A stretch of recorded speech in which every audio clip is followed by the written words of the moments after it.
Good afternoon, and I'm very excited about being here today. The legislation that we're celebrating today marks significant progress in how we support disabled individuals living and working, and I want to underline that word working, in Massachusetts. I'm very proud of the legislature for recognizing and the governor the importance of this legislation. And I want to thank the governor and speaker for their partnership in seeing these bills passed in both branches and signed into law. With the autism bill, we took steps to ensure that people that are most in need have access to applied behavior analysis treatment.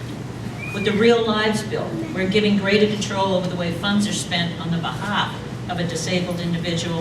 And with the National Backgrounds Check bill, we're enhancing safety for the developmentally disabled by requiring fingerprint background checks. And I have Melissa Riley with me here today, who's an aide to Senator Eldridge.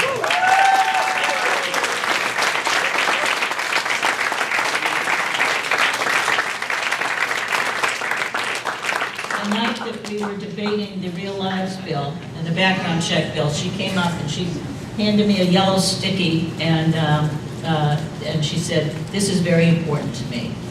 But she had to go home, and we were still at it about 10:30, so we made a commitment to her, and Senator Eldridge called her at 10:30 at night to tell her the bill had passed. I think it can work well.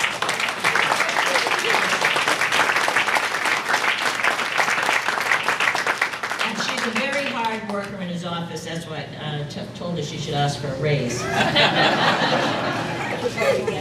So in addition to these efforts, there are so many other ways that we can support children and adults living with Down syndrome, autism, or any disability.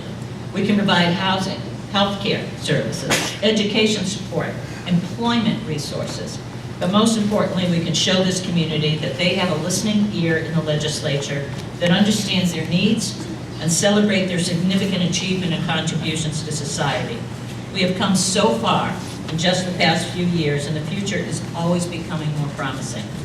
I want to thank the number of advocacy groups, specifically the Massachusetts Down Syndrome Congress, for their efforts in making today not just a dream, but a reality.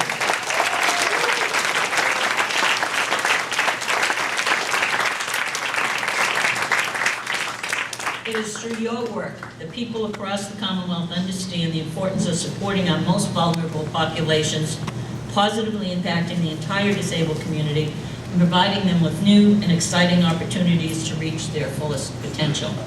However, while we know we've made great progress, we all know that there is still much we can do. So it's critical that we continue to work together to give back to a community that has so much to give to us and find new and innovative ways to provide support and care.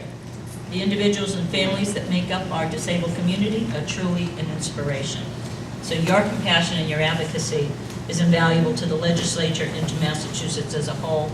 And when I was walking down Beacon Street on Monday, a woman was called me from across the street. I didn't know who she was. She said, "Can I talk to you?" And she thanked me for these bills. And she said, "I have a child with Down syndrome." And she said, "Can I give you a hug?" So I got a hug out of it. And last night at the Partners Conference, Connected Health Conference, another woman came up to me, a professional in the healthcare industry, who said, "My daughter has Down syndrome. You cannot imagine what you've done, what the legislature has done and the governor has done. It is so important to us. Thank you for changing our lives." Thank you all.